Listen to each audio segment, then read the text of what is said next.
Happy morning. Hope all are fine. நான் ஒரு படித்ததில் ரொம்ப பிடிச்ச ஒரு 2 விஷயம் இங்கே ஷேர் பண்ணணும்னு நினைக்கிறேன். இது வந்து ஸ்பெஷலாக கிட்ஸுக்கு. கிட்ஸு நம்ம வந்து பழக்கிறதுக்காக முக்கியமாக ஒரு பேரண்டிங் டிப் மாதிரி வச்சுக்கலாம். ஸோ நம்மளுடைய கிட்ஸுக்கு, நம்மளுடைய ஸ்டூடெண்ட்ஸ்க்காக இருக்கட்டும், இல்லை நம்ம தெரிஞ்ச ஒரு பிள்ளைங்களுக்காக இருக்கட்டும், இந்த 2 பழக்கத்தை நம்ம வந்து பழகி விட்டாலே அவங்களுடைய ஃப்யூச்சர் வந்து ரொம்ப பிரைட்டாக இருக்கும்.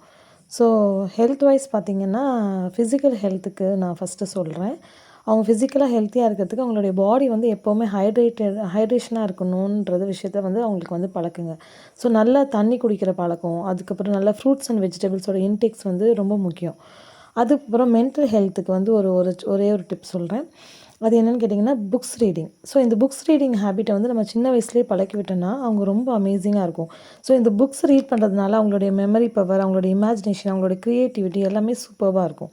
ஸோ மென்டல் ஹெல்த்துக்கும் சரி, ஃபிசிக்கல் ஹெல்த்துக்கும் சரி, நான் ஒரு டிப்ஸ் சொல்லியிருக்கேன். இந்த டிப்ஸை ஃபாலோ பண்ணால் சூப்பராக இருக்கும். That's 1 minute. See you tomorrow.